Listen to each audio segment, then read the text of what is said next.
Hi, I'm super happy to be here. I'm going to talk about PVE and PVP in the game that we're making. My name is Torkel Forner. I'm the creative director of The Cycle. And I thought I'd start you off by talking a bit about Jaeger. Jaeger is a Berlin-based video game developer. We've been around for 20 years this year. So we're celebrating our 20th anniversary this summer. And Jaeger started out by making a game called Jaeger. I don't know if they named the game after the studio or the studio after the game, but there it is. It's a flight action game that was released on the original Xbox and PC. After that, we made Spec Ops: The Line, which is a third-person shooter that had some strong narrative elements to it. Skip forward a couple of years, and we worked on a PvP spaceship shooter sort of game. It was a free-to-play game, and we worked on this up until early last year. So since early last year at Jaeger, we've been working on a game called The Cycle. The Cycle is our first self-published game, and it is a competitive quest shooter. I'm going to show you some pretty pictures of The Cycle. This is actually what the game looks like. You'll understand later on why I needed to show these pictures. So this is our game. This is our game, slightly staged, but still our game. This is still our game, but now we're sort of losing a bit of, what you call it, visual fidelity, perhaps. You'll see what's going to happen. So competitive quest shooter, what is that? It's a set of words that we made up because we had to have a genre. And we couldn't find a genre that we felt fit our game. So we said, well, we'll make up our own genre. And we decided for the words competitive quest shooter, and there are reasons for the words that we picked. The first word that we picked was competitive, and now you understand why I had to show you some pretty pictures to start with. Competitive we chose because we wanted to make sure that people understood that our game is a multiplayer competitive game.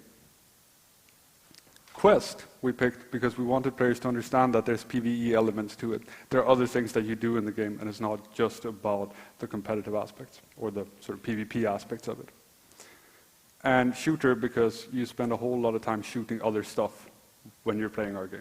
It is a first-person shooter.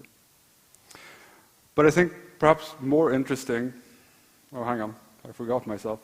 Let's talk about what does this actually mean. What is our game? How does it work? It is a 20-player, 20-minute session-based game. So you're playing matches that are 20 minutes long. It's you and 19 others that drop down on a planet, and you need to survive and complete as many contracts as possible, or get as many points as possible and survive and escape the planet. And once you do, and you have the most points, you're the winner of the match, and you progress in the meta, and you get better stuff, and you become cooler. But now, perhaps a bit more important, okay, that's my second sort of mistake in this. Let's keep it at 2, I guess. So, what is a contract? I think most people haven't really heard of us yet, or haven't even played the game yet. But our contracts, I'm going to just give you one example of a contract. We have these minerals, these purple, pinkish things that exist in the game. So you drop down on the planet, you're running around, and you see these minerals, and you walk up to them and interact. And a lot of monsters are going to spawn, and they're going to come, and they're going to try to kill you and destroy your mineral drill.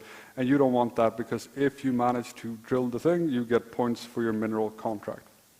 Getting these points can lead to completing that contract. And the more contracts you complete, well, that's how you win the game.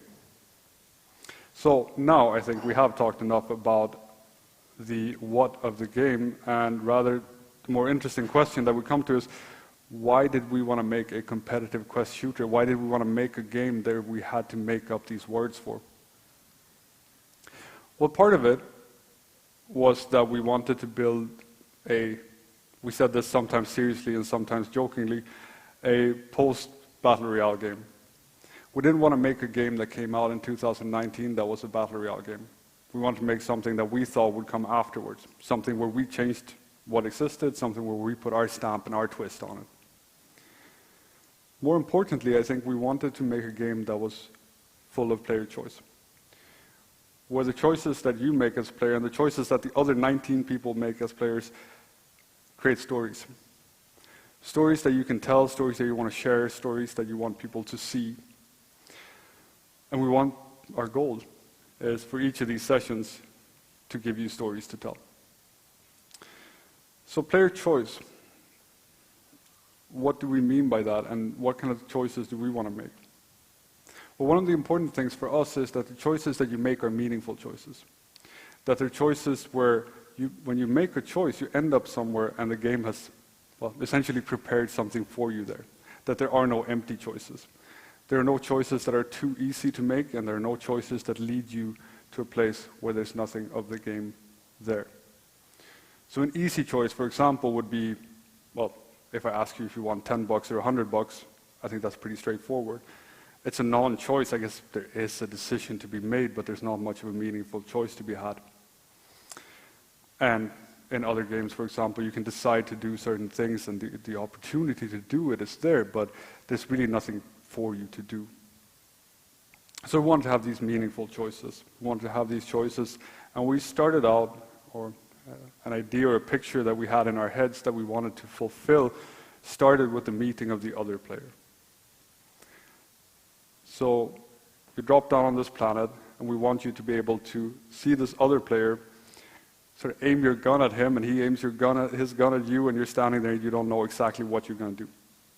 You're not sure what the other player is going to do. Sometimes not even sure what you're going to do. So we wanted players to be able to see each other and sort of pause. After that pause, we wanted them to be able to, well, start a fight. Because we're a PvP game after all, like we have guns. So you need to be able to start a fight with others. We want players to be able to go their separate ways, sort of aim at each other and back away from each other. And this is essentially the choice between PvP and PvE in our game. But we also wanted players to be able to team up. So we wanted to fill this moment with a lot of different options. And if we sort of break down that idea, this moment, this sort of freeze frame in time in one of our games, we see that we have both the choice between PvP and PvE. But we made it harder on ourselves because we also added the choice of solo or co-op. So we created this 2x2 matrix where all of these areas of the game have to be filled with actual meaningful gameplay, with content. And to make it worse on ourselves, we made a competitive game where we have to make sure that any one of these ways of playing the game is also a viable way of playing. It's a way of playing where you can actually win the game, where you can compete. So a guy here, for example, who decides that they want to go all out solo PvP and try to win the game that way, that has to work. At the same time, the two guys that decide to play co-op and play mostly PvE also have to have a way of winning the game. So we have this sort of idea of the story that we want to be able to tell, this moment that we want to create, and so with the risk of making everything seem a bit more linear than maybe it was, what did we have to create to make this happen?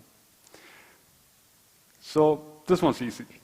We needed some monsters. We needed AI. We can't have PvP and PvE unless having some PvE combat. So we needed monsters, and we needed them bad. So we made those, and that's fine. The second thing we need is we need contracts. So the contracts, that's our scoring. That's our PvE sort of scoring. You complete these contracts, and you make points, and you make points, and then you can win. If we don't have that, then we just have PvP combat again. Then we just have the survive part of our winning condition. So we needed to add contracts. And we found quite early on that we needed to have risk. We needed to add risk to this choice, because this choice of seeing someone else, especially when it's a video game, you see someone else and you have a gun in your hand, if you don't add that sort of risk, we found it's very, very difficult to make players hesitate and to make players decide not to engage in PvP. So the risk that we added to the game, which I'm sure we could have done it in a lot of different ways, we decided to give you one life. So you have one life, and when you die, you're out of the match. And the fourth thing that we added, that we needed to have, is what we call pacts.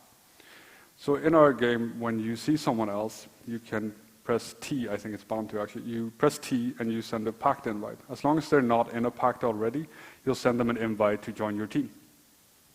If they press T and if they say, yeah, let's do it, then you're friends. This means that you will no longer be able to shoot each other. It means that you will share all the resources. So if you do this mineral I talked about before, instead of getting, say, 200 minerals, you will get 100 minerals each. You still have your individual score, though. So you're still scoring for yourself. You're not a de facto team. You are, well, a pact. So you're sort of working together, but you're not completely teamed up. So I'm going to go into a bit of a sidebar here, and in order for a lot of this stuff to make sense, I want to talk a bit about how we worked and how we decided to work to make this game happen and function. We had a short prototype phase, but from our prototype, and we started development from scratch in February last year, and decided to go into closed alpha testing. I think we wanted to do it July, August, and I think we ended up in September or something like that. So it was fairly aggressive, and we almost hit it. And the reason we did that was that we believe that playtesting as early as possible is the only real way to see and understand, especially in a multiplayer game, to see and understand these dynamics, these choices. How do players behave? How do we behave? And how do real players behave? We believe that making a game, like a lot of other things, is really about finding out where we are wrong, rather than sort of trying to assert where we're right. And finding out where we're wrong is really about having our assumptions, having our hypotheses. At some point, they need to be tested, and they need to be tested by real players. We stand in for those real players early on. Like by we, I mean developers. So we play the game every single day, and we have been playing the game, I think, every single day since way before it was any fun to play. So our first playtests were essentially just like guys running around shooting each other without being able to kill each other, because we had shooting but not dying. So I have a picture of Carl Sagan, because you have to have a picture of Carl Sagan when you say things like this.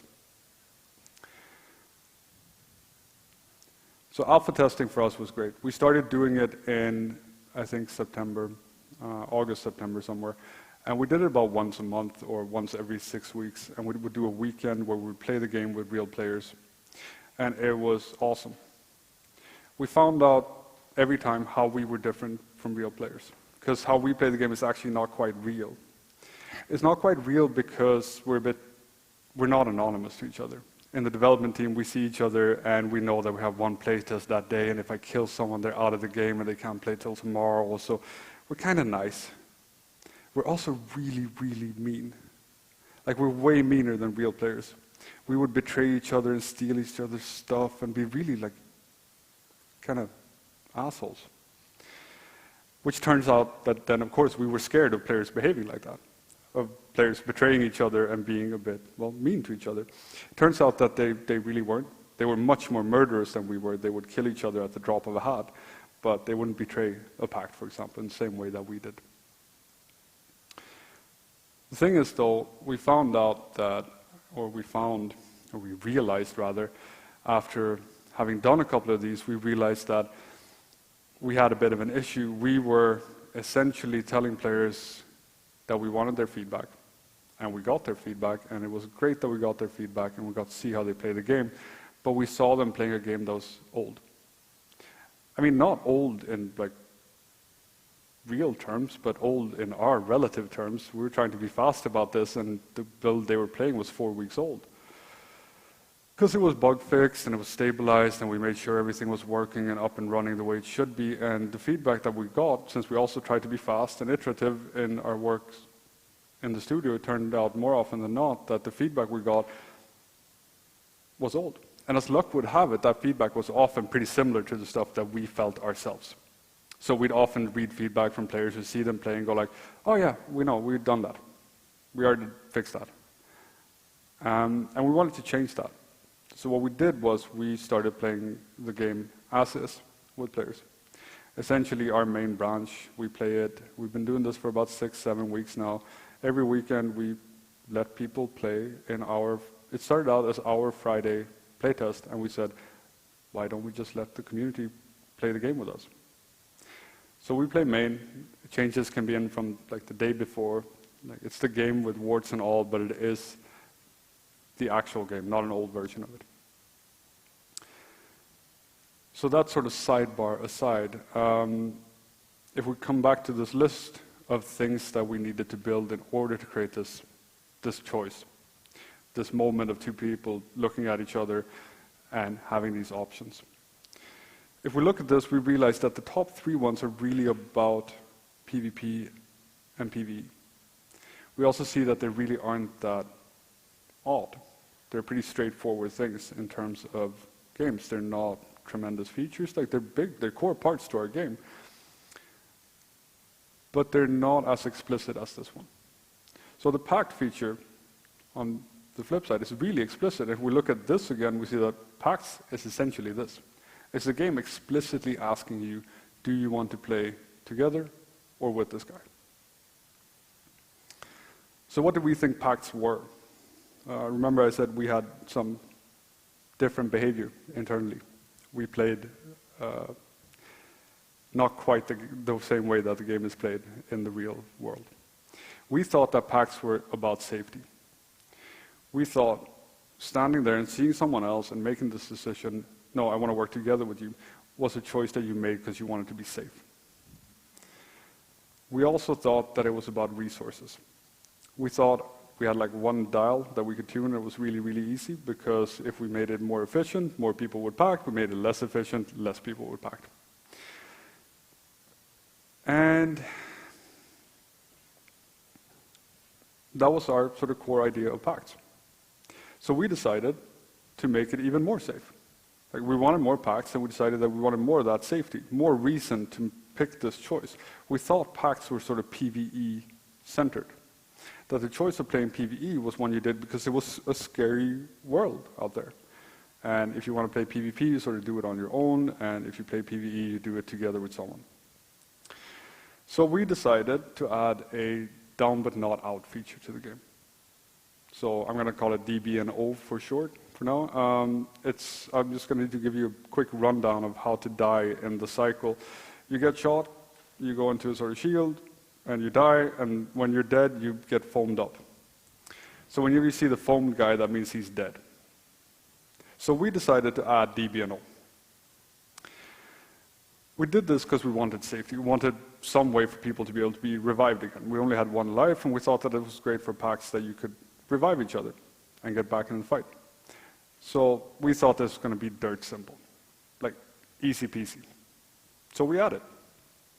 So we add a bleed out. Your health goes to 0, and a timer starts, and if you're not revived by the time it hits 0, you're dead. Super easy. Turns out, though, that there's no real reason to revive anyone. And especially when we were playing it internally, I mean, we didn't really kill each other, but we had no compunction about standing back and letting someone die. So we would never revive each other. It's like, that's kind of nice that someone killed my pact mate, because then I didn't have to do it myself.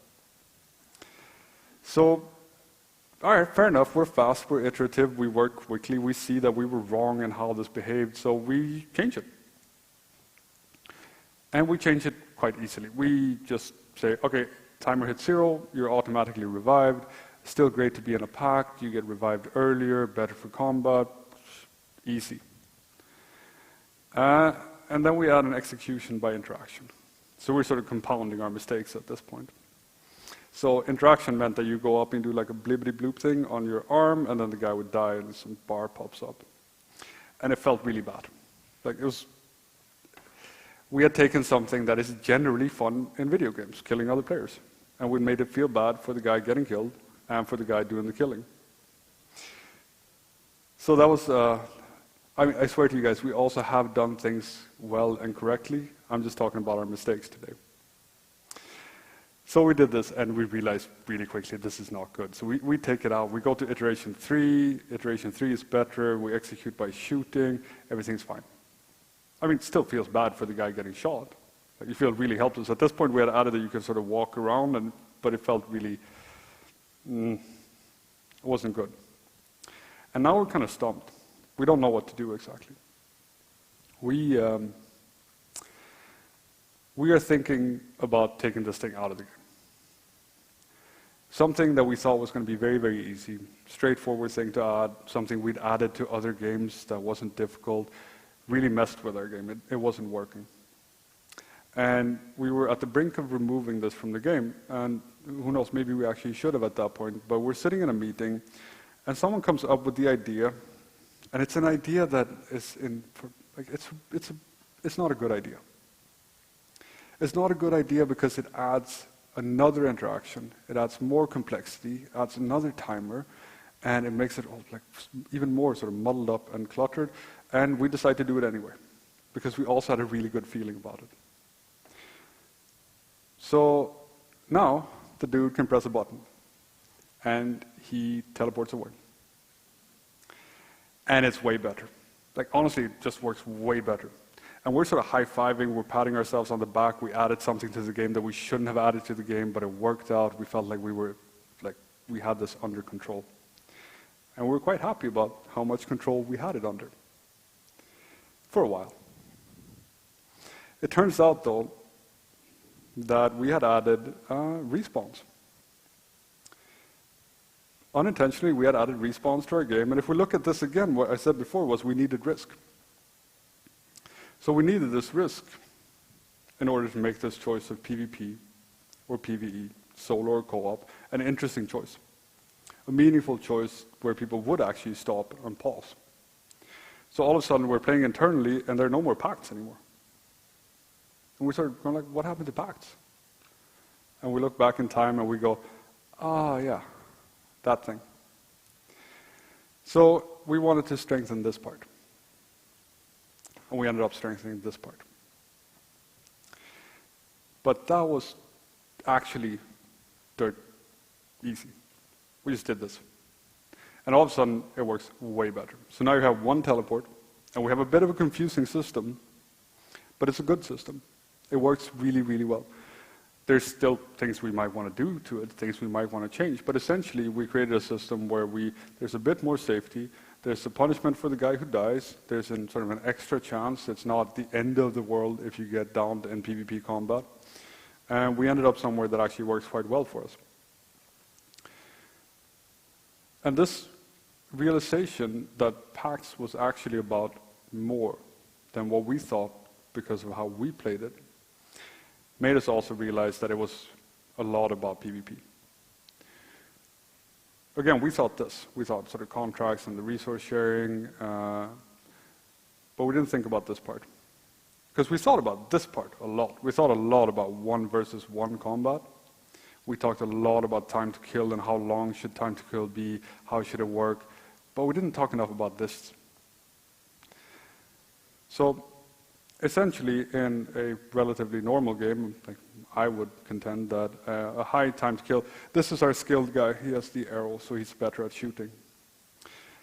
He will win a combat scenario if the time to kill is high. The higher it is, the more deterministic this combat is going to become. And he's going to die.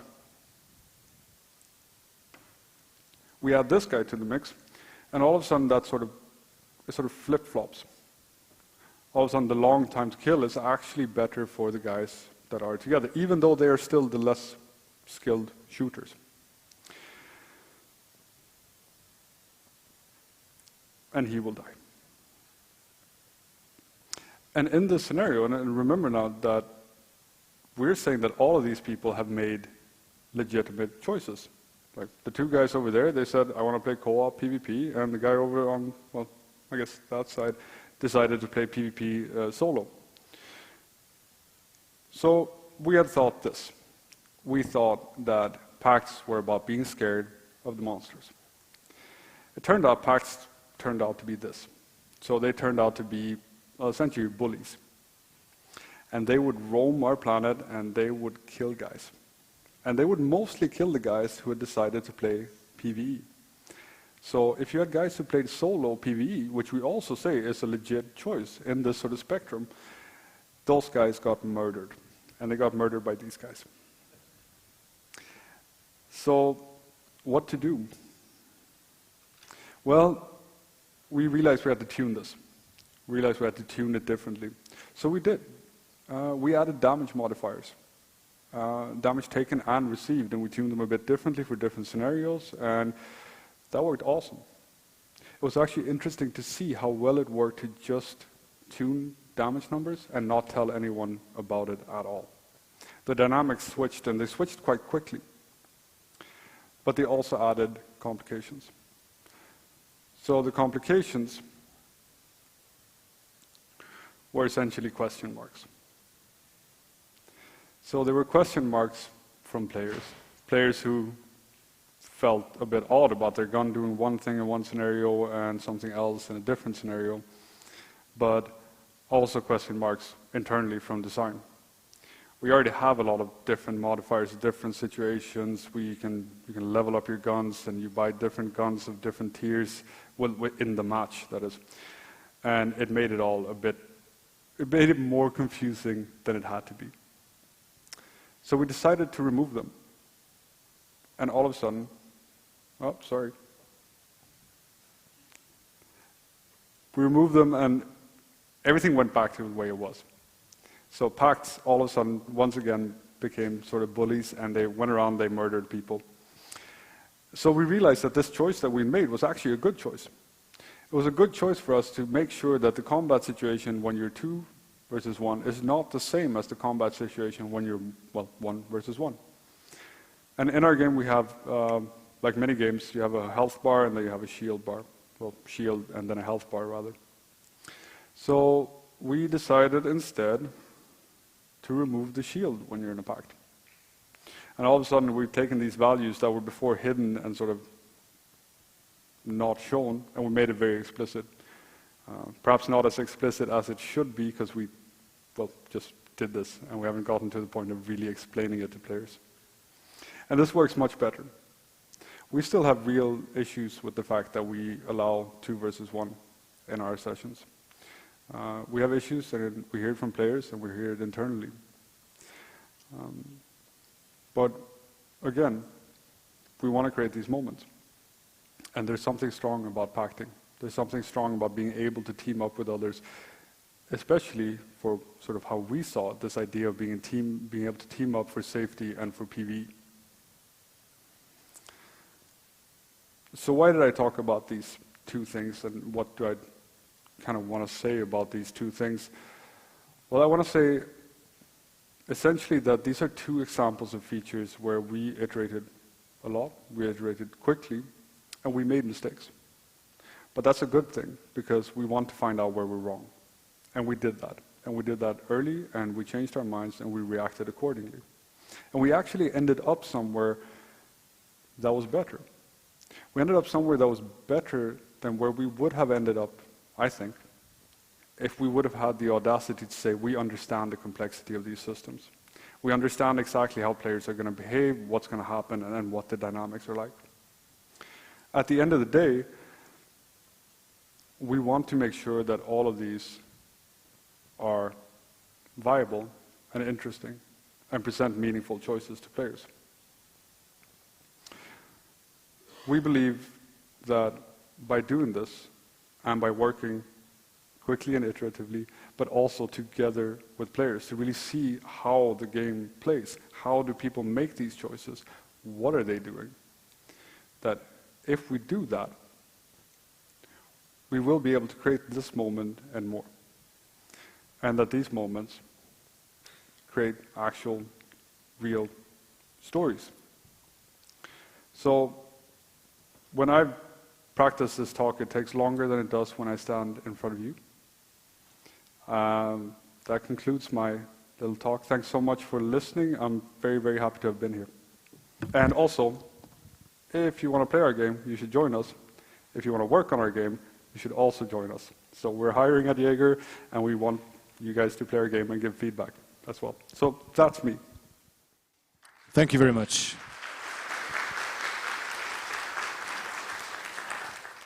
We have plenty of time for questions, so if you have any questions, just raise your hand.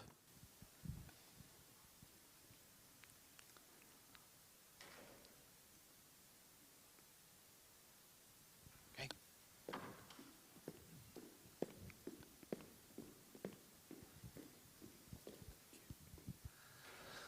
Hello, thank you for your time.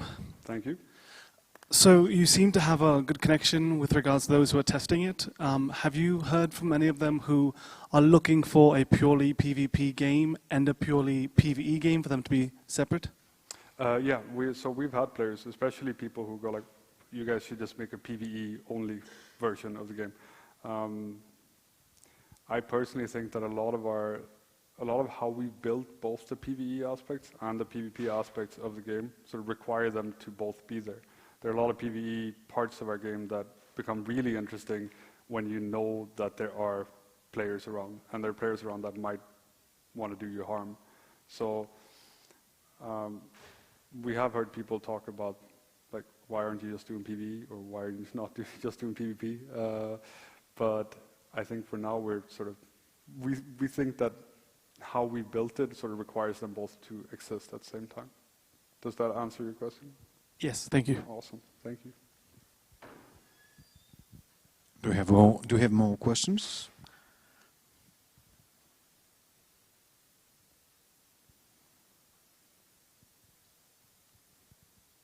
All right then.